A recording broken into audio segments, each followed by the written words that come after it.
पर्यन्तानं नमो लोहि सौदानं नमो लोहि सौभागिर्यां नमो लोहि सौज्यायां नमो लोहि सौत्रिकावती सावनं ओंकारमेन्दु संयुक्त नित्यं जयन्ति योगिनः कामदमोक्षदं च ओंकाराय नमो नमः मंगलम भगवान मंगलम गौतमोनि मंगलम कुंकुमधारी विजेन्द्र मोसु मंगलम नमः सुमरिसाराय स्वानुभूत्या चकास्ते चित स्वभावाय भवाय सर्वः विभाव निदातार। स्वामी कार्तिकेय अनुप्रेक्षा શુભચંદ્રાચાર્ય ભગવાનની ટીકા સહિત અને પંડિત જયચંદજી છાબડાના ભાવાર્થ ટીકા સહિત આપણે સ્વામી કાર્તિકેય અનુપ્રેક્ષાનો સ્વાધ્યાય કરી રહ્યા છીએ અને પૂજ્ય ગુરુદેવ કાંજી સ્વામી એમાંથી આપણને પ્રયોજનભૂત વાત અને ઘણું અધ્યાત્મ સમજાવી રહ્યા છે. સ્વામી કાર્તિકેય અનુપ્રેક્ષાના સ્વાધ્યાયમાં અત્યારે લોક ભાવનાનું સ્વરૂપ ચાલે છે. એની ઘણી ગાથાઓ છે, એની કેટલીક ગાથાઓ કરી છે, જે શેષ ગાથાઓ બાકી રહી છે એ બધી જ આપણે પૂરી કરીએ છીએ. લોક ભાવનાના સ્વરૂપમાં આચાર્ય ભગવાને દ્રવ્યાનુયોગની ઘણી ગાથાઓ કહી છે અને એ દ્વારા ઘણા સિદ્ધાંતો સમજાવી દીધા છે. આપણે ગાથા 224 સુધી સ્વાધ્યાય કર્યો છે. આજે આગળ 225મી ગાથા સ્વાધ્યાય લઈએ છીએ.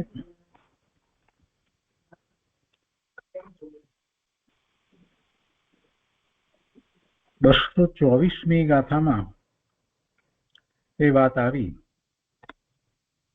કે સર્વ દ્રવ્ય છે તે ત્રણેય કાળમાં અનંતાનંત છે અને અનંત પર્યાયો સહિત છે.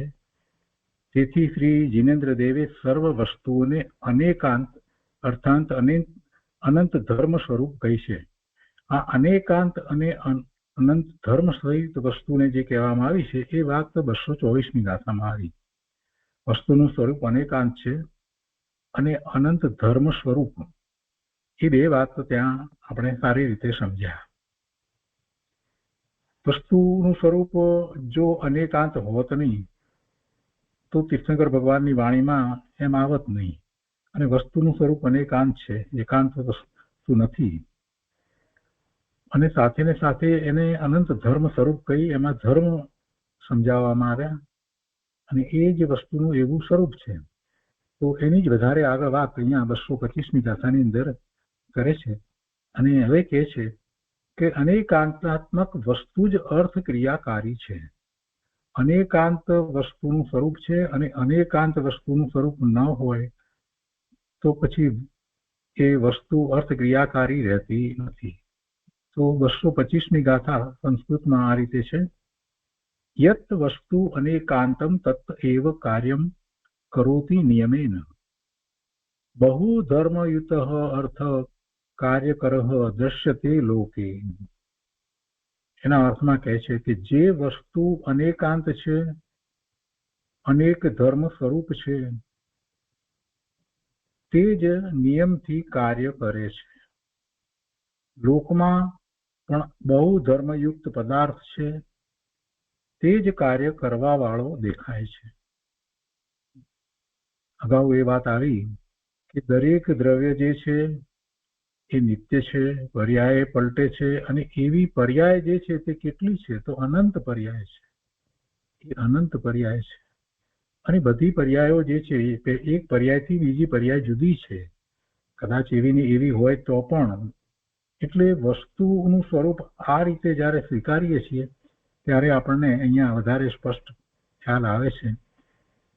અને એ ભાવાર્થમાં પંડિતજી સમજાવે છે કે લોકમાં નિત્ય અનિત્ય એક અનેક અસ્તિ નાસ્તિ ભેદ અભેદ એવા અનેક ધર્મ છે. એવા ધર્મ છે કે જેને એનું પ્રતિપક્ષી હોય. નિત્યનો પ્રતિપક્ષી અનિત્ય, એકનો પ્રતિપક્ષી અનેક, ભેદનો પ્રતિપક્ષી અભેદ, અસ્તિનો પ્રતિપક્ષી નાસ્તિ, એવા અનેક ધર્મ છે અને દરેક વસ્તુ એવા અનેક ધર્મ યુક્ત છે. ઇત્યાદિ અનેક ધર્મ યુક્ત વસ્તુ છે. અને આવા પ્રતિપક્ષી ધર્મ સહિત જ્યારે વસ્તુ છે તો કોઈને એમ લાગે આમાં તો વિરોધ દેખાય છે. તમે એક તરફ એમ કહો છો કે નિત્ય છે અને પાછા સાથે ને સાથે કહો છો અનિત્ય છે. એક તરફ એમ કહો છો કે એક છે અને પાછા કહો છો કે અનેક છે. એક તરફ અભેદ કહો છો અને બીજી તરફ પાછા ભેદ પણ બતાવો છો. તો આ તો વિરોધાભાસ આવે છે. પણ વિરોધાભાસ નથી. વસ્તુનું સ્વરૂપ એવું જ છે. માટે ભગવાનની વાણીમાં એવું જ પ્રકાશ્યું છે. અને વસ્તુનું સ્વરૂપ આવું વિરોધાભાસ સહિત દેખાય છે. અને આ ધર્મો એક જ સમયમાં છે વસ્તુની અંદર. નિત્યપણું અને અનિત્યપણું બંને ધર્મો વસ્તુમાં એક જ સમયમાં છે. અને એટલા માટે જ એને સમજાવવા માટે જે વાણી કહેવામાં આવી છે એ અનેકાંતમય વાણી છે. એટલે કે સ્યાદવાદ મુદ્રિત વાણી કહેવામાં આવી છે. એટલે કે એ જે અપેક્ષા સહિત જે ધર્મ છે એ ધર્મને એ અપેક્ષા સહિત સમજાવવામાં આવ્યો છે. નિત્યપણું જ્યારે સમજાવ્યું છે એ જ વખતે અનિત્યપણું સાથે છે. તો નિત્યપણું દ્રવ્યોથી નિત્યપણું છે અને પર્યાયથી અનિત્યપણું છે. એ બંને ધર્મ વસ્તુમાં એક સાથે રહ્યા છે. એટલે જ્યારે અપેક્ષા સહિત વસ્તુને સમજાવવામાં આવે છે તો એ કથન પદ્ધતિ, એ લખવાની પદ્ધતિ અને સ્યાદવાદ કહેવામાં આવે છે. અને ભગવાનની વાણી એવી સ્યાદવાદ મુદ્રિત વાણી છે. સ્યાદવાદથી દરેક વસ્તુના સ્વરૂપને સમજાવવામાં આવ્યું છે. કોઈ વસ્તુનું સ્વરૂપ એકાંતે એક જ અપેક્ષાથી માની લેવામાં આવે તો મિથ્યાત્વનો પ્રસંગ આવે છે. આત્મા નિત્ય પણ છે અને અનિત્ય પણ છે એમ જ્યારે કહીએ છીએ તો બીજા અન્ય મતવાળાને એમાં વિરોધ દેખાય છે. પણ સાચી રીતે ભગવાનની વાણીને જ્યારે એ સમજે તો એને ખ્યાલ આવે છે કે ભગવાનનું તો એમ કહેવું છે કે આત્મા દ્રવ્યથી નિત્ય છે અને પર્યાય અનિત્ય છે. પર્યાય એક સમયની છે, પર્યાય પલટે છે. અને આ બંને ધર્મ એક જ સાથે વસ્તુમાં આત્મામાં રહ્યા છે. નિત્યપણું અને અનિત્યપણું વિરોધાભાસી લાગતા બંને ધર્મો એક સાથે છે. આ વાત જિનેશ્વર ભગવાનની વાણી સિવાય બીજે ક્યાંય નથી. અને છતાંય કોઈને એમાં કાંઈ વિરોધ આવતો નથી. વસ્તુ સ્વરૂપ વધારે સ્પષ્ટ સમજાય છે કે કોઈ અપેક્ષાએ આમ છે, બીજી અપેક્ષાએ આમ છે. અને બંને ધર્મ એક સાથે જ રહ્યા છે. કોઈ વારાફરતી છે એવું વસ્તુનું સ્વરૂપ નથી. એ જ પ્રમાણે એકપણું, અનેકપણું, અસ્તિ, નાસ્તિ આ બધી વાતનો જ્યારે વિચાર કરીએ છીએ તો ત્યારે વસ્તુ સ્વરૂપ વધારે સ્પષ્ટ થાય છે. પોતાનું અસ્તિત્વ છે તો એ સ્વથી છે. પોતાના દ્રવ્ય ક્ષેત્ર કાળ ભાવથી પોતાનું અસ્તિત્વ છે. અને એ જ સમયે પરના દ્રવ્ય ક્ષેત્ર કાળ ભાવથી પોતાનું અસ્તિત્વ નથી એટલે નાસ્તિ છે. પરના દ્રવ્ય ક્ષેત્ર કાળ ભાવથી પોતે નાસ્તિ છે અને સ્વદ્રવ્ય ક્ષેત્ર કાળ ભાવથી પોતે અસ્તિ છે. આ બંને વસ્તુ સાથે જ છે. અને જ્યારે એવો બંને વસ્તુનો વિચાર કરવામાં આવે ત્યારે પ્રમાણ જ્ઞાન થાય છે. ખરી હું કોનાથી છું, હું શેનાથી છું, હું કોનાથી નથી, હું શેનાથી નથી, શું મારું છે અને શું મારું નથી, આ બધું એને સ્પષ્ટ થઈ જાય છે. પણ આવી બધી અપેક્ષાઓને સમજવામાં ના આવે તો પ્રમાણ જ્ઞાન થતું નથી. અને પછી એકાંતે કોઈ વસ્તુને પકડવામાં આવે તો મિથ્યાત્વનો પ્રસંગ આવે છે. એકાંતે માની લેવામાં આવે કે હું નિત્ય જ છું તો પછી પર્યાયની કોઈ વાત જ રહેતી નથી. તો પર્યાયથી પલટવું થાય છે. આ વાત આખી ઉડી જાય છે. એવી જ રીતે એકાંતે પોતાનું અસ્તિત્વ સ્વીકારવામાં આવે તો પણ પરથી પોતે નથી, પરમાં પોતાપણું નથી અને પોતાની અંદર પરપણું નથી. આ જે મહત્વની વાત જે છે એ ઉડી જાય છે. એટલે આ અનેકાંત ધર્મ જે છે એ સમજવો જ જોઈએ, એને સ્વીકારવો જોઈએ. અને જે રીતે ભગવાને સમજાવ્યું છે એ રીતે એ અપેક્ષાપૂર્વક એને સમજવામાં આવે તો પ્રમાણ જ્ઞાન થાય છે. અને પ્રમાણ જ્ઞાન થયા પછીથી જીવને કોઈ શંકા આશંકા કાંઈ થતું નથી, કોઈ પ્રશ્ન થતા નથી, કોઈ વિકલ્પ ઉઠતા નથી. અહીંયા કહે છે કે લોકમાં નિત્ય, અનિત્ય, એક, અનેક ઇત્યાદિ અનેક ધર્મયુક્ત વસ્તુ છે. વસ્તુમાં એવા ધર્મ છે અને તે જ કાર્યકારી દેખાય છે. હવે વાત અહીંયા એ કરવી છે કે આવું અનેકાંત સ્વરૂપ જે છે એ છે એટલે જ કાર્યકારી દેખાય છે. ન હોય તો થાય નહીં. જો એકાંતે લઈએ તો કાંઈ કાર્યકારી દેખાતું નથી. એ વાત અહીંયા તો આચાર્ય ભગવાન સમજાવી રહ્યા છે. અને કહે છે ઉદાહરણ આપીને કે જેમ માટીના ઘટ આદિ અનેક કાર્ય બને છે, ઘટ પણ થાય અને એનું રામપાત્ર એટલે સકોરું પણ થાય, એની તાવડી પણ થાય, એનું કોળિયું પણ થાય. તો કહે છે કે જેમ માટીના ઘટ આદિ અનેક કાર્ય બને છે, તે જો માટી સર્વથા એક રૂપ નિત્ય રૂપ રહે, વિચાર કરીએ કે માટી નિત્ય એક જ રૂપે રહે, એક જ રૂપે માટી માટી માટી માટી માટી જ રહે, તો પછી આ જે બધી પર્યાયો જે આપણે જે જોઈએ છીએ એ તો થાય જ નહીં. એમાંથી ઘટ ન થાય કે કોળિયું ન થાય કે કાંઈ પણ થાય જ નહીં. જો એક રૂપ નિત્ય રૂપ જ રહે, અથવા બીજી રીતે પણ વાત કરીએ કે અનેક રૂપ અનિત્ય રૂપ જ હોય, એક રૂપ નિત્ય રૂપ જ રહે તો પણ કાર્ય નથી થતું, અને અથવા બીજી રીતે કે છે અનેક રૂપ અનિત્ય રૂપ જ હોય તો તેમાં ઘટ આદિ કાર્ય બને નહીં. એ સતત બદલાયા જ કરતું હોય, બદલાયા જ કરે તો કોઈ અવસ્થા જ સંભવી શકે નહીં. એ જ પ્રમાણે સર્વ વસ્તુ જાણવી. અનેક રૂપ અનિત્ય રૂપ જ હોય, કોઈ એક રૂપ થોડી વાર માટે પણ રહી શકે નહીં એવી જ વસ્તુનું સ્વરૂપ હોય, તો પછી એવી પર્યાય થશે કેવી રીતે? એટલે બંને વાતમાં સાથે સમાવી દીધી છે. તો એ જ પ્રમાણે સર્વ વસ્તુ જાણવી. તો પછી શું હોવું જોઈએ? એક એનો અંશ નિત્ય પણ હોવો જોઈએ અને બીજો એનો અંશ અનિત્ય પણ હોવો જોઈએ. વસ્તુ નિત્યપણે હોય જ નહીં અને માત્ર અનિત્ય લઈએ તો પર્યાય જ થઈ, તો વસ્તુ ક્યાં ગઈ? વસ્તુ વિના પર્યાય કેવી રીતે હોય? અનેક રૂપ અનિત્ય રૂપ જ જયારે સ્વીકારીએ, પર્યાયને જે સ્વીકારીએ તો વસ્તુ ક્યાં ગઈ? વસ્તુ તો છે નહીં તો પછી પર્યાય છે નહીં. તો એ પણ વાત બરાબર થતી નથી. તો એ બંને રૂપે વાતને સમજવાની છે. એકાંતે નિત્ય લઈએ તો પણ વાંધો અને એકાંતે અનિત્ય લઈએ તો પણ વાંધો. કેમ કે તો આ જગતમાં જે કંઈ કાર્ય થઈ રહ્યા છે એમાંનું કાંઈ કાર્ય થઈ શકે જ નહીં. આ વાતને સમજવાની છે. અને એ જ પ્રમાણે આ જે દાખલો આપ્યો, ઉદાહરણ આપ્યું, એ પ્રમાણથી એ સમજવાનું છે કે એ જ પ્રમાણે સર્વ વસ્તુ જાણવી. તો પહેલા આપણે આ વાતને સમજી લઈએ. પૂજ્ય ગુરુદેવે જે રીતે સમજાવ્યું છે તે રીતે 225મી ગાથા ઉપર પૂજ્ય ગુરુદેવ કાનજી સ્વામીએ જે વિસ્તાર કર્યો છે તે આપણે અહીંયા લઈએ છીએ. ગુરુદેવ કહે છે કે એકાંત નિત્ય વસ્તુ હોય, એકાંત નિત્ય વસ્તુ હોય તો તેમાં નવું કાર્ય થાય નહીં. અને જો એકાંત ક્ષણિક હોય તો તે પણ કાર્ય કરી શકે નહીં.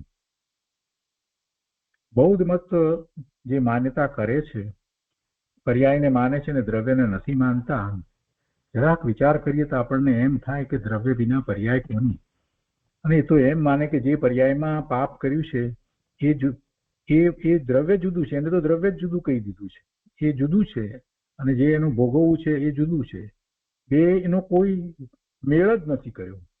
તો પછી જે પાપ કરનારો છે એ જ ભોગવે છે, એ બધી વાતે રહેતી નથી. અને દ્રવ્ય વિના એ પછી એ પર્યાય કોની? એ પ્રશ્નનો જવાબ મળતો નથી. બૌદ્ધના મતની અંદર એકલી પર્યાયને માને છે, ક્ષણિકને માને છે, ત્રિકાળી વસ્તુને દ્રવ્યને માનતા નથી. અને એટલે તો પછી જો વિચાર કરવા જઈએ તો ઘણી બધી વસ્તુ જે છે એ ખોટી પડી જાય છે. સ્મૃતિનો વિચાર કરીએ તો આ એ જ વસ્તુ છે જે પહેલા હતી એમ કરી અને આપણે જે વાત કરીએ છીએ તો એ વાત પણ પછી રહેતી જ નથી.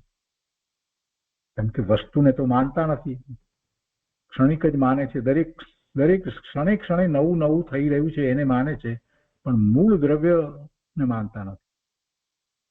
એટલે આ વાત બરાબર નથી. અને સાથે ને સાથે વેદાંતનો આપણે વિચાર કરીએ તો જે પર્યાયને નથી માનતા અને માત્ર વસ્તુને માને છે, ત્રિકાળીને માને છે, પણ એનું પર્યાય પલટવું જે થાય છે એને ન માનવામાં આવે તો આ અનુભૂતિ શેમાં થશે? આ પરિણામો બદલે છે, પોતે મિથ્યાત્વ સહિત છે અને પછી સમ્યક્ત્વ સહિત થશે. પોતે અત્યારે સંસાર પર્યાયમાં છે અને પછી પોતે સિદ્ધની પર્યાયમાં જશે. તો આ બધું કેવી રીતે થશે? પર્યાયમાં થાય છે એને જ માનતા નથી. એટલે આ રીતે અન્ય મતની અંદર જે વાતો છે એ બધી વાતો જે છે એ બરાબર નથી, એમાં મિથ્યાત્વના પ્રસંગ આવે છે. અહીંયા ભગવાન કહે છે કે ભાઈ વસ્તુનું સ્વરૂપ એકાંત નિત્ય પણ નથી અને એકાંત અનિત્ય પણ નથી. અને જો તું એમ માનવા જઈશ તો પછી આ કાર્ય જે થઈ રહ્યું છે એ થશે જ નહીં. તો પહેલા કહે છે કે એકાંત નિત્ય વસ્તુ હોય, એકાંત હંમેશા એક જ રીતે રહેતી એવી નિત્ય વસ્તુ હોય તો તેમાં નવું કાર્ય થાય નહીં. ને જો એકાંત ક્ષણિક હોય તો તે પણ કાર્ય કરી શકે નહીં. કથનચિત કોઈ અપેક્ષાએ નિત્ય અને કોઈ અપેક્ષાએ અનિત્ય, કથનચિત નિત્ય અનિત્ય ઇત્યાદિ અનેકાંત સ્વરૂપ વસ્તુ જ પોતાનું કાર્ય કરે છે.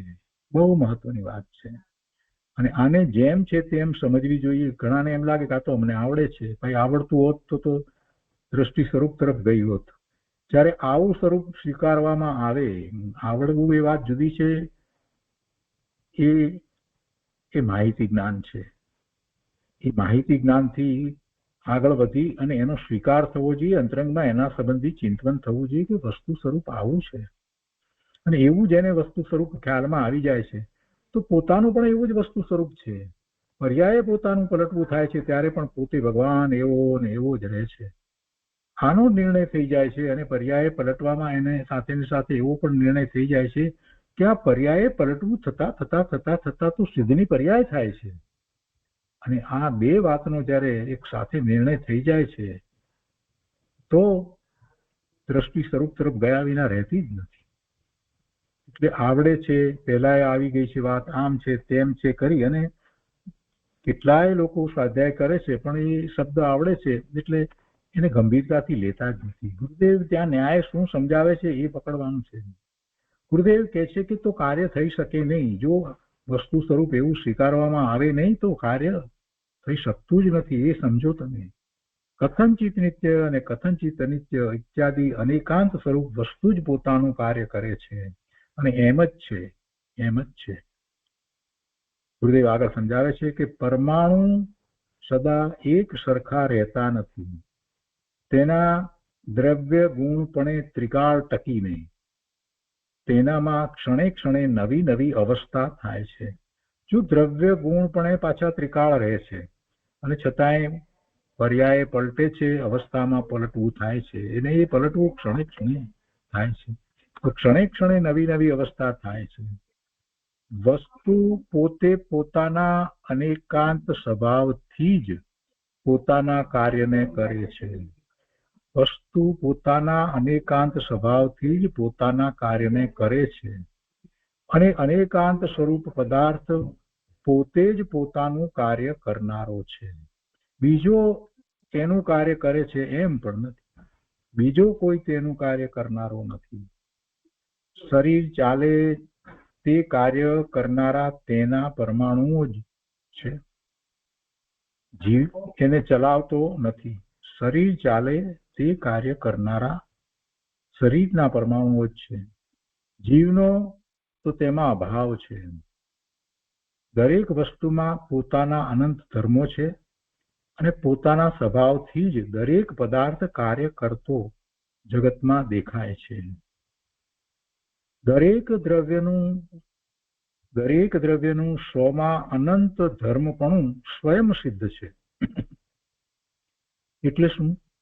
એટલે કે કોઈએ કર્યું નથી. દરેક દ્રવ્યની અંદર એવું અનંત ધર્મપણું, અનંત ધર્મો એમાં રહ્યા છે એ કોઈએ કર્યા નથી. એ સ્વયં સિદ્ધ છે ને છે અને એ જ પાછું પ્રગટ થાય છે. દરેક દ્રવ્યનું સ્વમાં અનંત ધર્મપણું સ્વયં સિદ્ધ છે. તેના કાર્યમાં બીજાનો હાથ નથી. બીજો એમાં કાંઈ કરતો નથી. અંદર સ્વસંવેદન પ્રત્યક્ષથી નિસંદેહપણે જેણે જાણ્યું છે, એટલે કે સમ્યક દ્રષ્ટિ, જેને પોતાના આત્માનું સંવેદન થયું છે, એને પ્રત્યક્ષ સંદેહ વિના, કોઈ પણ જાતના સંદેહ વિના જાણ્યું છે, તે કહે છે કે આવું જ અનેકાંત સ્વરૂપ ત્રણેય કાળે છે અને તેથી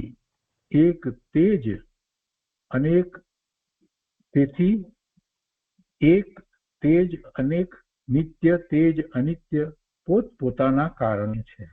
જે એકપણે છે એ જ અનેકપણે થાય છે, જે નિત્ય છે તે જ અનિત્યપણે દેખાય છે. કેમ કે એવા ધર્મો એક સાથે રહ્યા છે, એ કાંઈ બીજી વસ્તુ નથી. જેને સ્વસંવેદન જ્ઞાન પ્રગટ થયું છે, આત્માનો અનુભવ થયો છે, અને એને જે વસ્તુ સ્વરૂપ જાણ્યું છે એ એમ કે છે કે આવું જ અનેકાંત સ્વરૂપ ત્રણેય કાળે છે. વસ્તુ ત્રિકાળ એક રૂપ નિત્ય રહી છે, અને સાથે સાથે જે પલટવું દેખાઈ રહ્યું છે, ક્ષણે ક્ષણે પલટવું દેખાઈ રહ્યું છે. વસ્તુ એક છે અને છતાં પણ એ રીતે પલટે છે, એટલે અનેકપણું પણ છે. વસ્તુ નિત્ય રહે છે અને જે ક્ષણે ક્ષણે પલટાય છે તો એનું અનિત્યપણું પર્યાયમાં પણ છે. એ બધું પોતપોતાના કારણે છે, બીજાને કારણે નથી, કોઈને કારણે નથી, પોતપોતાના કારણે છે. બીજાના કારણે હોય તો પછી બીજાની અપેક્ષા થાય, બીજો આવે ત્યારે વસ્તુ પલટે, ત્યાં સુધી વસ્તુ પલટી શકે નહીં. પણ એમ નથી, એમ નથી. એટલે જે નિમિત્ત આધીન દ્રષ્ટિ છે કે બીજો આવે ત્યારે મારા પરિણામ થાય, એ માન્યતા ભૂલ ભરેલી છે, ખોટી છે. અહીંયા કે છે કે એવું પોતપોતાના કારણે છે, અને તેથી દરેક દ્રવ્ય પોતે પોતાના કારણ કાર્ય રૂપે પરિણમે છે. પોતે જ કારણ રૂપે પરિણમી અને કાર્યરૂપ થાય છે, અને એ જ પાછું કાર્યરૂપ જે થયું છે એ જ કારણ રૂપે પરિણમે છે, અને નવી પર્યાય થાય છે તો કાર્યરૂપે થાય છે. એમ કારણ કાર્યરૂપે પરિણમે છે. એ વાત આપણે અગાઉની ગાથામાં બહુ સારી રીતે સમજ્યા.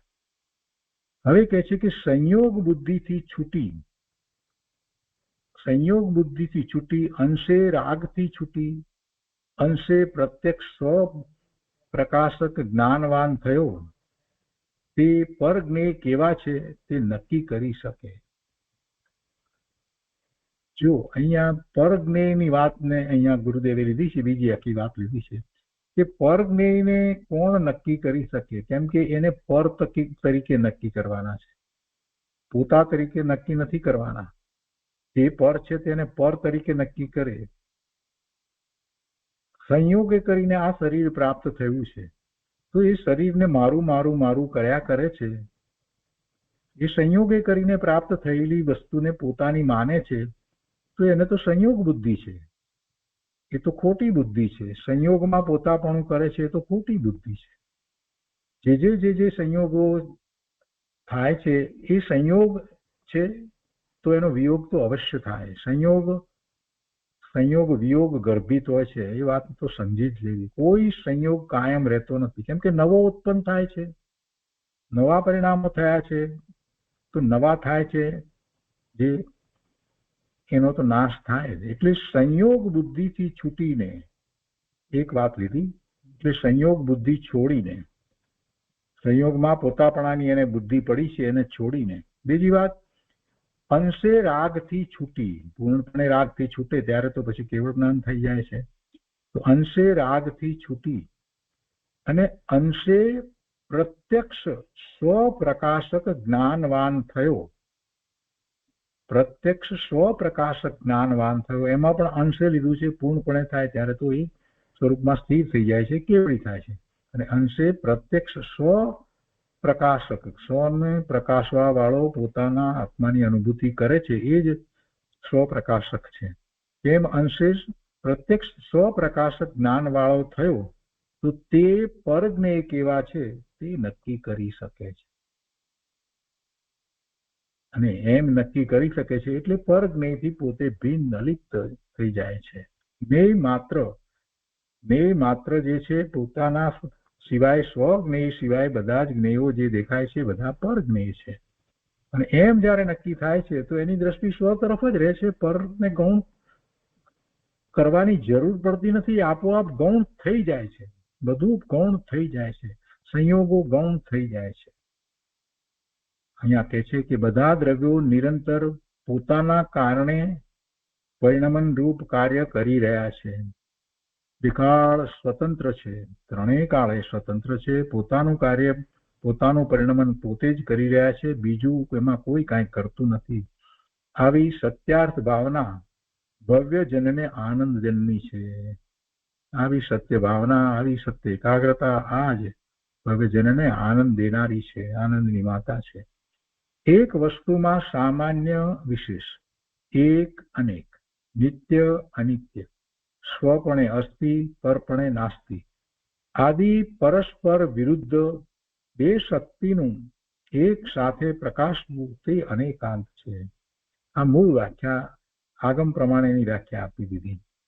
એક વસ્તુમાં બે વિરોધાભાસી ધર્મોનું પ્રકાશવું, બે વિરુદ્ધ દેખાતી શક્તિનું એક સાથે પ્રકાશવું તે અનેકાંત છે. કેવી છે એ?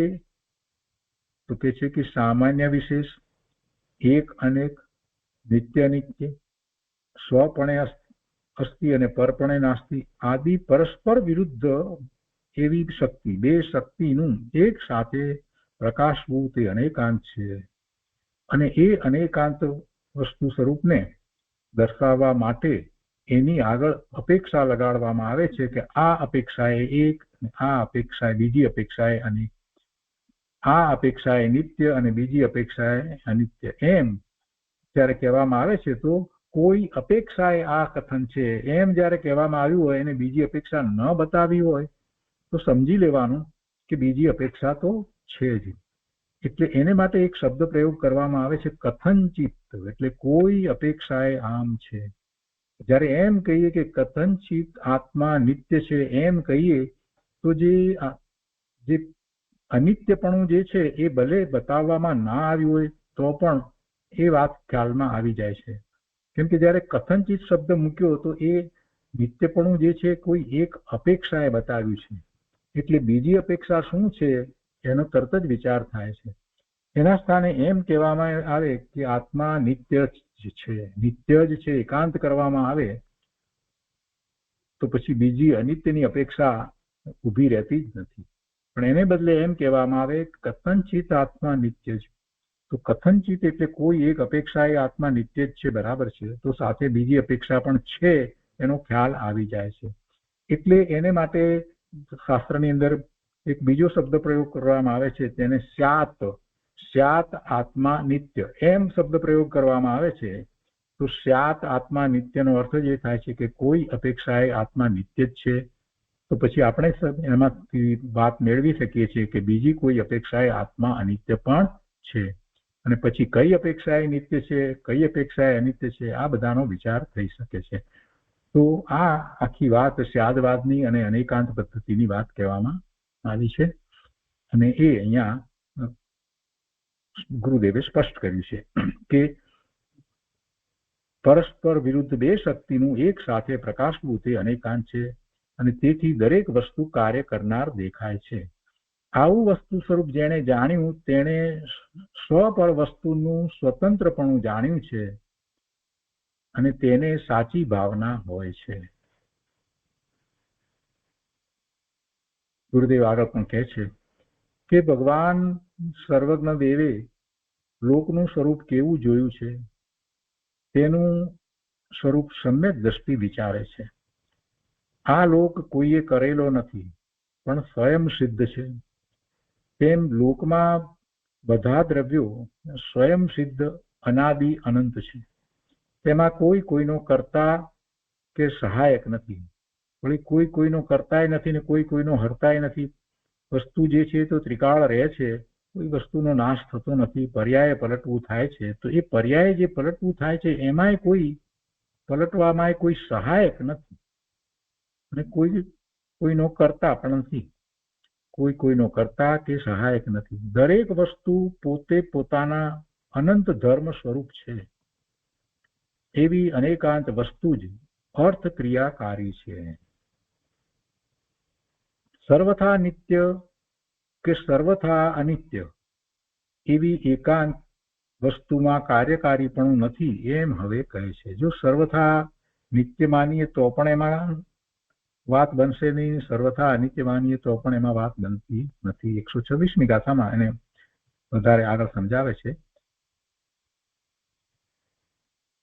226મી ગાથા તો એમાં કહે છે કે હવે સર્વથા એકાંત રૂપ વસ્તુ કાર્યકારી નથી એમ કહે છે અને કહે છે કે એકાંતમ પુનઃ દ્રવ્યમ કાર્યમ ન કરોતિ લેશ માત્રમ અપી તત પુનઃ ન કરોતિ કાર્યમ તત ઉચ્યતે કિદૃશ્યમ દ્રવ્યમ.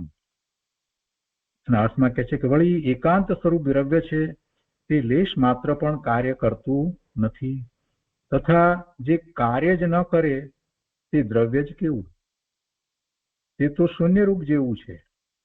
ભાવાર્થમાં પંડિતજી કહે છે કે જે અર્થક્રિયા રૂપ હોય તેને જ પરમાર્થ રૂપ વસ્તુ કહી છે, પણ જે અર્થક્રિયા રૂપ નથી તે તો આકાશના ફૂલની માફક શૂન્ય રૂપ છે.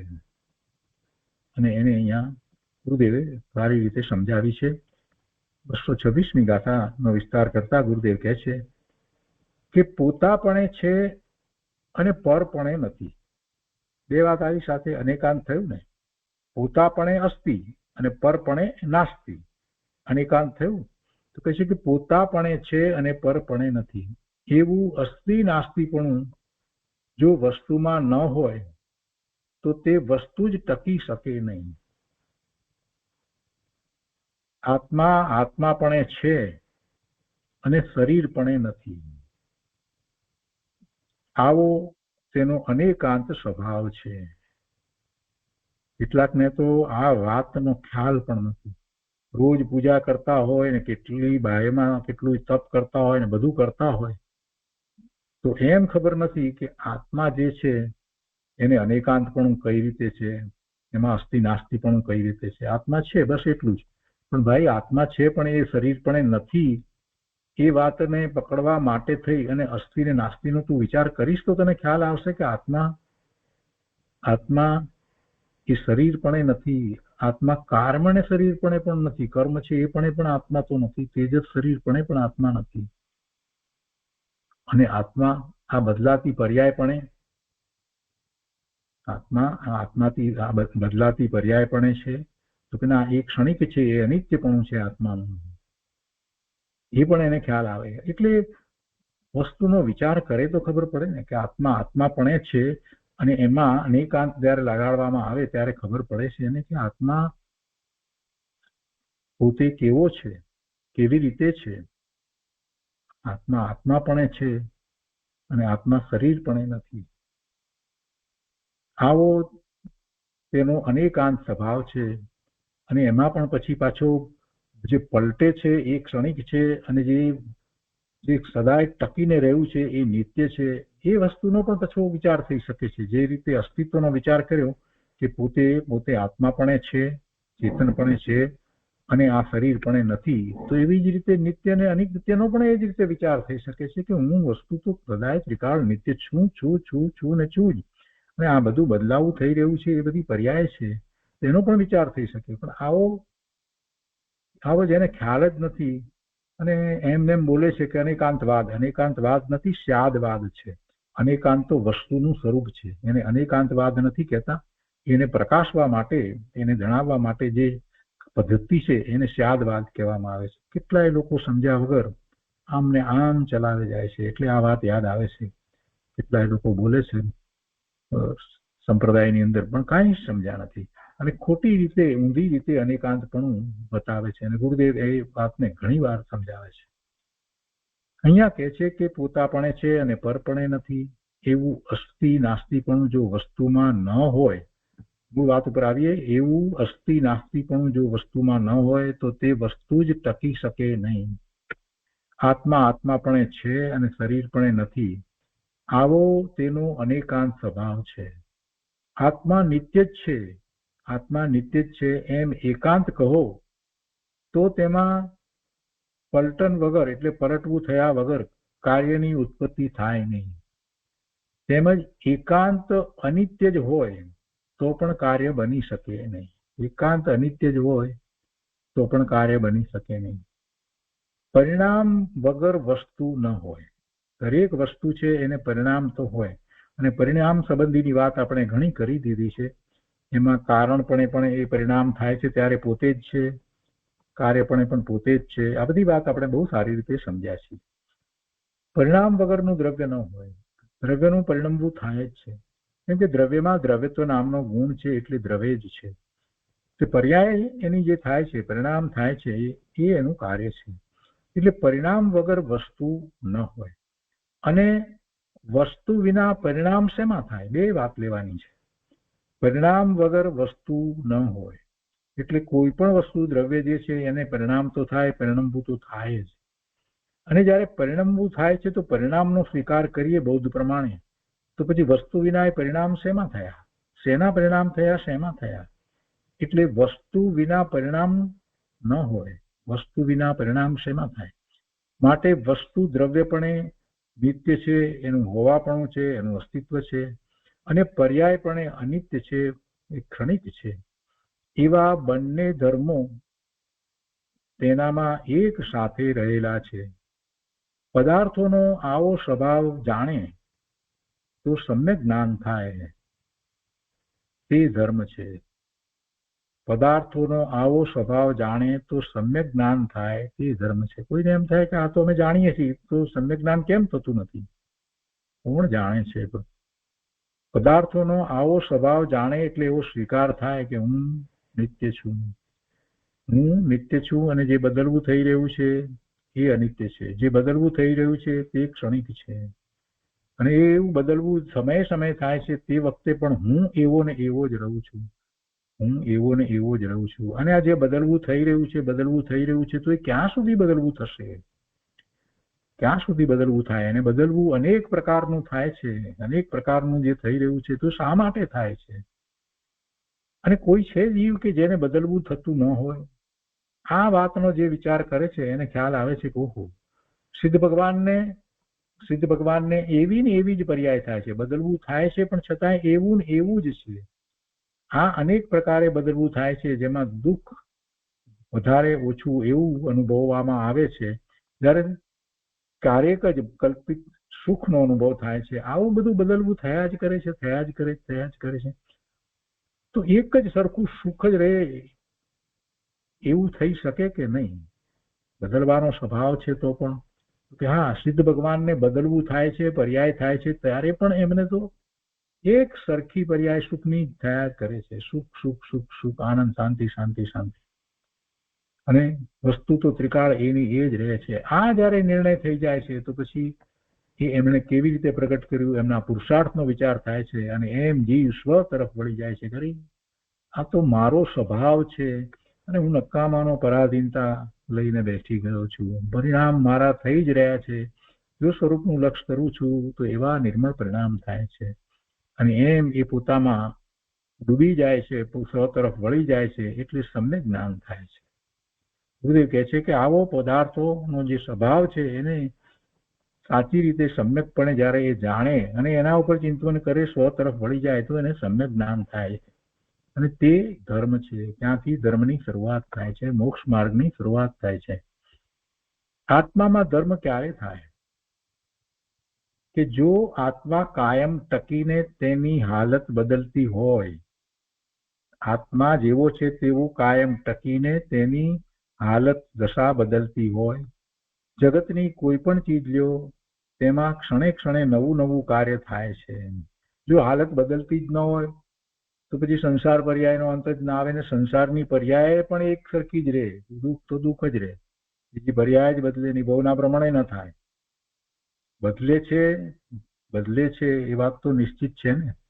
તે કહે છે કે જો આત્મા કાયમ ટકીને તેની હાલત બદલતી હોય, જગતની કોઈ પણ ચીજ લ્યો અને તેમાં ક્ષણે ક્ષણે નવું નવું કાર્ય થાય છે, તો વસ્તુપણે એક હોવા છતાં પણ પર્યાયમાં અનેકતા છે. હાલત બદલે છે એટલે પર્યાયમાં અનેકતા છે, અને અનેકતા વગર નવું નવું કાર્ય થાય નહીં. આવું અનેકાંત વસ્તુ સ્વરૂપ છે. એક ઉદાહરણ આપી અને વધારે વાતને સ્પષ્ટ કરે છે કે લોટના પરમાણુઓ જો બદલતા ન હોય તો લોટ પલટીને રોટલી થાય નહીં, અને જો પરમાણુઓ કાયમ ન રહેતા હોય તો પરમાણુ વિના, લોટના પરમાણુ વિના રોટલી ક્યાંથી થાય? દ્રવ્ય જ નથી તો રોટલી ક્યાંથી થાય? લોટ જ નથી તો રોટલી ક્યાંથી થાય? કે બંને વાતને સમજવાની છે. ગુરુદેવ કહે છે કે માટે નિત્ય અને અનિત્યપણું તે વસ્તુનો સ્વભાવ છે. અને એ જ પ્રમાણે નિત્ય અનિત્ય ધર્મની માફક બીજા પણ ધર્મ છે. એકપણું, અનેકપણું, અસ્થિપણું, નાસ્તિપણું એવો પણ વસ્તુનો સ્વભાવ છે. અનેકાંત સ્વરૂપ વગર વસ્તુ કાર્ય કરી શકે નહીં. અનેકાંત સ્વરૂપ વગર વસ્તુ કાર્ય કરી શકે નહીં. અને કાર્ય જ ન કરે તો તેને વસ્તુ જ ન કહેવાય. તે વસ્તુ તો શૂન્ય રૂપ થઈ ગઈ. કાથાની વાતને આ રીતે ગુરુદેવે સ્પષ્ટ કરી. આગળ કહે છે કે ભાઈ તું સમજજો. આ એક વાત કેવી સરસ રીતે સમજાવી છે. ગુરુદેવે વાક્ય શું કહ્યું કે ભાઈ તું સમજ. એમ કહેતા જ અનેકાંત સિદ્ધ થઈ જાય છે. જો સામો જીવ નિત્ય ન ટકતો હોય તો તું સમજ એમ કોને કહ્યું? એટલે પેલો છે, પેલો નિત્ય ટકી રહ્યો છે ત્યારે એને તું સમજ એમ કહેવાય ને. પણ એ ક્ષણે ક્ષણે રહેતો જ ન હોય, એનો નાશ જ થતો હોય તો પછી કોને સમજ એમ કહેવાનો પ્રશ્ન. એટલે પહેલી વાત એ લીધી કે જો સામો જીવ નિત્ય ન ટકતો હોય તો તું સમજ એમ કોને કહ્યું. એટલે એમાં આમ જોવા જઈએ તો જે બૌદ્ધ મત જે છે એનું ખંડન થયું. સામો જીવ નિત્ય છે તો એને એમ કહીએ છીએ કે ભાઈ તું સમજ, એ છે તો સમજ. અને બીજી વાત કે છે કે અને જો સામો જીવ અણસમજણમાંથી પલટી અને સમજણ ન કરી શકતો હોય, એટલે પહેલી એની અવસ્થા જે છે તે અણસમજણની છે, ન સમજવાની દશા છે. એ દશા પલટી અને સમજણવાળી દશા જે કરે, તો જો એવું ન થતું હોય, અણસમજણમાંથી પલટી અને સમજણ ન કરી શકતો હોય, એટલે કે તેનામાં અનિત્યપણું ન હોય, કેમ કે અણસમજણ હતી એ પર્યાય એ અનિત્ય હતી, એટલે એ કાયમ નથી રહેતી. તો સમજણની નવી પર્યાય થાય છે, એટલે એમ એ પર્યાયનું અનિત્યપણું છે. તો આવું અનિત્યપણું ન હોય તો તેને સમજાવવાનું, સમજવાનું કેમ કહેવાય? તેને સમજવાનું કહી શકાય જ નહીં. તું સમજ એમ કહેતા જ તેનું નિત્યપણું અને અનિત્યપણું સાબિત થઈ જાય છે. વળી તું સમજ એમ કહેનાર સામો જીવ જુદો છે, કેમ કે પેલાને કહે છે ને તું સમજ, એટલે પોતે એનાથી જુદો છે. અને તેના પણ આ જીવ નથી. આ સમજનાર જીવ પેલા જે સમજાવનારો જીવ છે એ પણ તો નથી, એ વાત પણ નક્કી થઈ. આ સમજનાર જીવ પોતાપણે અસ્થિરૂપ છે અને સામા જીવ પણ તેની નાસ્તિ છે. એવા અસ્થિ નાસ્તિ ધર્મ પણ તેનામાં છે. વળી તે જીવ એક ને એક રહેતો હોવા છતાં પલટવાની અપેક્ષાએ અનેકતા પણ તેનામાં છે. પહેલા એને અણસમજણ હતી, હવે એને સમજણ આવી. નિત્યપણાની અપેક્ષાએ એકતા છે અને અનિત્યપણાની અપેક્ષાએ અનેકતા છે.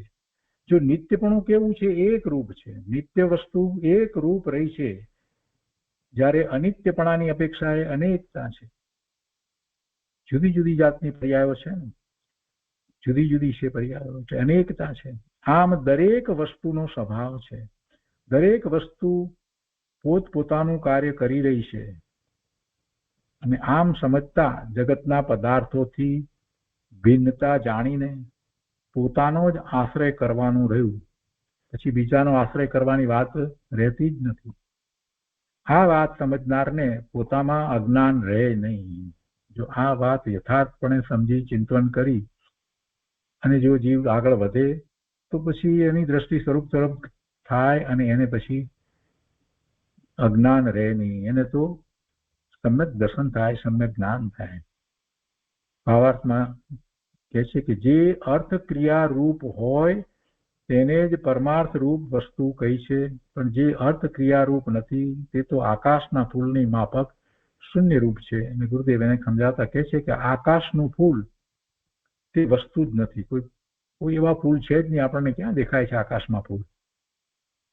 ક્યાં કે એની સુગંધ પણ આવતી નથી, કાંઈ નથી. એ તો ખાલી એટલે આકાશનું ફૂલ તે વસ્તુ જ નથી, કેમ કે તેનું કાંઈ સુગંધ વગેરે કાર્ય જોવામાં આવતું નથી. તેમ જગતમાં સર્વથા અનિત્ય કે સર્વથા કુટસ્થ એવી કોઈ વસ્તુ જ નથી.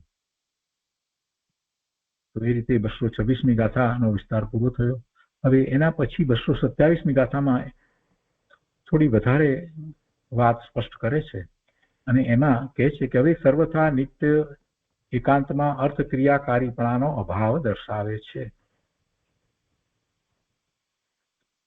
227માં કહે છે કે પરિણામેન વિહીનમ નિત્યમ દ્રવ્યમ વિનશ્યતિ નૈવ ન ઉત્પદ્યતે ચ સદા એવમ કાર્યમ કથમ કૃતે. એના અર્થમાં કહે છે કે પરિણામ રહિત, પરિણામ નથી એટલે પરિણામ રહિત જે નિત્ય દ્રવ્ય છે તે કદી વીણશે ઉપજે નહીં તો તે કાર્ય સી રીતે કરે. એ પ્રમાણે જે કાર્ય ન કરે તે વસ્તુ જ નથી. જો તે ઉપજે વીણશે તો સર્વથા નિત્યપણું ઠરતું નથી. હવે ક્ષણસ્થાયી એટલે સર્વથા અનિત્ય બૌદ્ધને કાર્યનો અભાવ દર્શાવે છે. એ પછી 228માં આવશે. એટલે આના પછીની વાત એ જ આવે. અર્થ જે અહીંયા કર્યો કે પરિણામ રહિત, પરિણામ જેને નથી, પરિણામ રહિત જે નિત્ય દ્રવ્ય છે તે કદી વીણશે ઉપજે નહીં, પર્યાયમાં ઉપજવું વીણસવું થાય નહીં તો તે કાર્ય સી રીતે કરે એક વાત. અને બીજું એ છે કે એ પ્રમાણે જે કાર્ય ન કરે તે વસ્તુ જ નથી. જો તે ઉપજે વીણશે તો સર્વથા નિત્યપણું ઠરતું નથી. તો સર્વથા નિત્યપણું ઠરતું નથી એટલે વેદાંત જે કહે છે એ પ્રમાણે જો ઉપજે વીણશે નહીં તો પછી સર્વથા નિત્યપણું ઠરતું નથી. આ વાત પણ અહીંયા વધારે સ્પષ્ટ કરે છે. તો 227 ઉપર પૂજ્ય ગુરુદેવ કાંજી સ્વામીએ જે વિસ્તાર કર્યો છે તે લઈએ. ગુરુદેવ કહે છે કે સર્વથા નિત્ય વસ્તુ હોય અને તેના પરિણામ ન થતા હોય તો કાર્ય સી રીતે થાય. વસ્તુની પૂર્વ પર્યાય જો નાશ ન પામે, એક જ પર્યાય રહે, એ પહેલાની પર્યાય જે છે એ બદલાય જ નહીં, નાશ પામે જ નહીં, તો વસ્તુની પૂર્વ પર્યાય જો નાશ ન પામે તો નવી પર્યાય કઈ રીતે થાય. વસ્તુને એક સમયમાં એક પર્યાય હોય તો પહેલાની પર્યાય નાશ ન પામે, એ વિલીન ન થાય તો નવી પર્યાય કઈ રીતે થાય. લોટ પર્યાય નાશ ન પામે એટલે કે લોટની પિંડ રૂપ પર્યાય જે છે એ નાશ ન પામે તો રોટલી રૂપ પર્યાય કેવી રીતે થાય. આત્માની પર્યાય જો ક્ષણે ક્ષણે નાશ ન પામતી હોય તો અજ્ઞાનમાંથી જ્ઞાન ન થાય, દુઃખ ટળીને સુખ ન થાય. દુઃખનો નાશ અને સુખની ઉત્પત્તિ એમ ઉત્પત્તિ વિનાશ થાય છે. માટે વસ્તુ સર્વથા નિત્ય જ નથી પણ ક્ષણે ક્ષણે પલટે છે. ક્ષણે ક્ષણે વસ્તુમાં ઉત્પાદ વિનાશ થાય છે એવો તેનો અનિત્ય સ્વભાવ છે. આ અનિત્ય સ્વભાવને અહીંયા સમજાવ્યો, સિદ્ધ કર્યો છે. જગતમાં પ્રત્યક્ષ દેખાય છે કે વસ્તુમાં ક્ષણે ક્ષણે નવા નવા કાર્યની ઉત્પત્તિ થાય છે. હવે વસ્તુમાં ક્ષણે ક્ષણે નવા નવા કાર્યની ઉત્પત્તિ થાય છે એ એને દેખાય છે, પણ આ મિથ્યા દ્રષ્ટિ જીવ એમાં શું માન્યતા કરે છે કે હું કરું છું, વસ્તુના કાર્યો હું કરું છું. આ એનું અજ્ઞાન છે. આ એનું પરમા કરતાપણું જે છે ને એ અજ્ઞાન છે. એટલે સૌથી પહેલા અગાઉની ગાથાઓમાં તો એ વાત સમજાવી કે ભાઈ પરિણમન તો વસ્તુ પોતે જ કરી રહી છે, એમાં બીજું કઈ કોઈ આવીને કરે એમ તો નથી. તો સૌથી પહેલા વાતને સમજાવી દીધી અગાઉની ગાથાઓની અંદર. એટલે હવે એ વિચાર કરવાનો જ નથી. દરેક વસ્તુ જે છે એમાં ક્ષણે ક્ષણે નવા કાર્યની ઉત્પત્તિ થાય છે. એટલે શબ્દ શું લેવામાં આવ્યો છે? થાય છે, કરે છે એમ નથી. હું કરું છું એવો પછી શબ્દ પ્રયોગ થઈ શકતો જ નથી, કેમ કે વસ્તુ સ્વયં પલટે છે. એ વાત તો અગાઉની ગાથાઓમાં બહુ સ્પષ્ટ કરી દીધી. તો આ પલટે છે એની વાત હવે અત્યારે તો ચાલી રહી છે કે વસ્તુમાં ક્ષણે ક્ષણે નવા નવા કાર્યની ઉત્પત્તિ થાય છે અને જૂની પર્યાયનો વિનાશ થાય છે. આ તો થઈ જ રહ્યું છે. હવે જયારે આવું થઈ રહ્યું છે એટલે અર્થ જ એ થયો કે વસ્તુ જે છે તે નિત્ય રહેતી નથી એ વાતને અહીંયા સિદ્ધ કરી. એટલે સર્વથા નિત્ય વસ્તુ નથી એ વાતને અહીંયા સ્પષ્ટ કરી દીધી. અને પછીથી 228 ની અંદર આગળ ક્ષણસ્થાયી સર્વથા અનિત્ય બૌદ્ધને કાર્યનો અભાવ દર્શાવે છે એ વાત 228મી ગાથામાં જે આવે છે એ પણ આપણે સાથે ને સાથે લઈ લઈએ છીએ. અહીંયા 228મી ગાથાની અંદર એમ કહે છે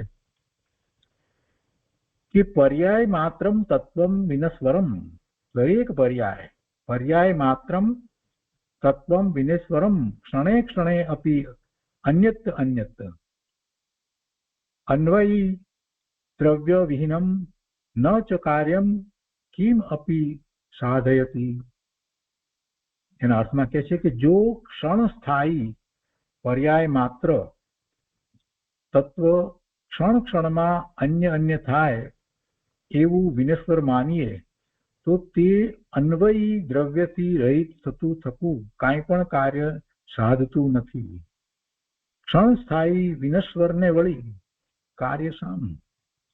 એટલે કે એનું અન્વયી દ્રવ્ય હોય તો જ એ કાર્ય હોઈ શકે, એ સિવાય કાર્ય શેમ? જે ક્ષણ સ્થાયી છે, જે ક્ષણમાં રહે છે એને કાર્ય કેવી રીતે થઈ શકે? ક્ષણસ્થાયી વિનશ્વરને તો પાછું નાશ થઈ જાય છે, ક્ષણમાં તે જ છે, તો પછી એનું કાર્ય કેવી રીતે થાય? એટલે મૂળ વસ્તુ જેવી જોઈએ જે દ્રવ્ય છે, દ્રવ્ય પણ અન્વય છે, પર્યાયને પણ અન્વય કહેવાય છે. પ્રવચનસારમાં આ વાતને આપણે સમજ્યા છીએ કે પર્યાય પણ અન્વય છે અને દ્રવ્ય પણ અન્વય છે. તો દ્રવ્ય અન્વય અને પર્યાય અન્વય એ બંનેની વાતને આપણે ત્યાં સમજ્યા છીએ. એ રીતે અહીંયા અન્વયી દ્રવ્ય છે. તો એ અન્વયી દ્રવ્ય વિના આ પર્યાય નવું કાર્ય થાય કેવી રીતે? જો અન્વયી દ્રવ્યને માનીએ જ નહીં તો જે ક્ષણસ્થાયી, જે ક્ષણમાં જે નાશ પામી જાય છે વિનશ્વરને વળી કાર્ય શાનું થાય? ન જ હોય. તો એ વાત અહીંયા દર્શાવી છે અને એમાં ગુરુદેવ સમજાવે છે કે જો વસ્તુ નિત્ય ન રહેતી હોય, વસ્તુ નિત્ય હોય જ નહીં, કાઢી નાખો, વસ્તુને કાઢી નાખો અને હવે વિચાર કરો કાર્યનો, તો શેનું કાર્ય? શેની વાત?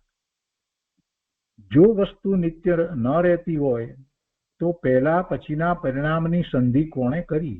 કે આ પહેલાનું કાર્ય ને આ પછીનું કાર્ય. એક જ દ્રવ્યને માટે આપણે એમ કહીએ કે આ પહેલાની પર્યાય, આ પછીની પર્યાય, એના પછીની પર્યાય, એના પછીની પર્યાય, એ બધું એક દ્રવ્ય છે તો એને માટે કહેવાય. પણ પહેલા ને પછી જ પરિણામની સંધિ નહીતર થાય કેવી રીતે? કોના પરિણામ? એક તરંગ ગયું અને બીજું તરંગ આવ્યું, પણ કોનું તરંગ? કોનું? તો કે છે પાણીનું. પાણી તો બધા તરંગમાં સળંગ રહેનારું છે, તે વસ્તુ છે. એટલે નિત્ય વસ્તુ તો છે, નિત્ય વસ્તુ વગર કાંઈ નક્કી થાય નહીં. કાલે જેને રૂપિયા આપ્યા હતા તે જ માણસ આ છે. આમ નિત્યતા વગર નક્કી થઈ શકે નહીં.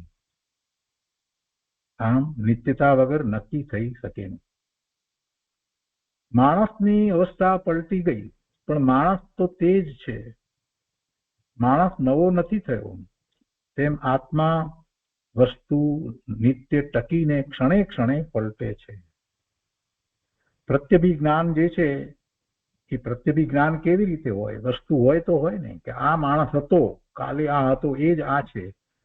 એમ જે આપણે પ્રત્યભિજ્ઞાન કરીએ છીએ તો એ માણસ ટકવો જોઈએ ને. અવસ્થા બદલાઈ હોય, બીજા કપડાં પહેરીને આવ્યો હોય, પણ તોય આપણે કહીએ છીએ ને કે આ એ જ માણસ છે. તો એ પ્રત્યભિજ્ઞાન જે છે આપણને જે થાય છે, તો એ પ્રત્યભિજ્ઞાનનું કારણ શું? એ વસ્તુ ટકી હોય ત્યારે જ હોય ને. એટલે કે છે કે માણસ નવો નથી થયો, તેમ આત્મા વસ્તુ નિત્ય ટકીને ક્ષણે ક્ષણે પલટે છે. દુઃખ ભોગવનાર આત્મા બીજો અને દુઃખ ટળીને સુખ થયું તેને ભોગવનાર આત્મા બીજો એમ નથી. કેમ કે તમે એકલી પર્યાયને માનો તો પછી આત્મા પછી જુદો હોય. દુઃખ ભોગવનાર આત્મા બીજો, બૌદ્ધ પ્રમાણે માનવા જઈએ તો સુખ ભોગવનાર બીજો, પાપ કરનાર બીજો અને એના ફળ ભોગવનાર બીજો. આવી વાત હોઈ શકે નહીં. વસ્તુ કાયમ ટકતી એક હોવી જોઈએ, તો જ એ પર્યાયની સંધિ દેખાય છે કે આ. એના પરિણામની સંધિ દેખાય છે. એને પાપના પરિણામ કર્યા હતા તો એને જ એના ઉદયો આવે છે. એ સંધિ ત્યારે જ દેખાય. દુઃખ ભોગવનાર આત્મા બીજો અને દુઃખ ટળીને સુખ થયું તેને ભોગવનાર આત્મા બીજો, એમ વસ્તુનું સ્વરૂપ છે જ નહીં. દુઃખમાં અને સુખમાં એક જ આત્મા છે. તે આત્મા નિત્ય ટકીને અવસ્થા પલટે છે. તો એ રીતે અહીંયા બૌદ્ધ મત જે છે એનું ખંડન પણ સારી રીતે કર્યું. વેદાંતની વાત જે છે એનું પણ ખંડન થઈ ગયું. બધી જ વાતને ખૂબ સરસ રીતે અહીંયા સ્પષ્ટ કરવામાં આવી. અને આચાર્ય ભગવાને તો અહીંયા અનુપ્રેક્ષાની વાત કરતા કરતા કેટલો બધો દ્રવ્યાનું યોગ આપણને સમજાવી દીધો છે. જેને સમજી અને ચિંતનમાં લેતા તો જીવને દ્રષ્ટિ સ્વરૂપ તરફ થાય અને સમ્યક દર્શન થાય. તો આજનો સ્વાધ્યાય આપણે અહીંયા સુધી રાખીએ છીએ.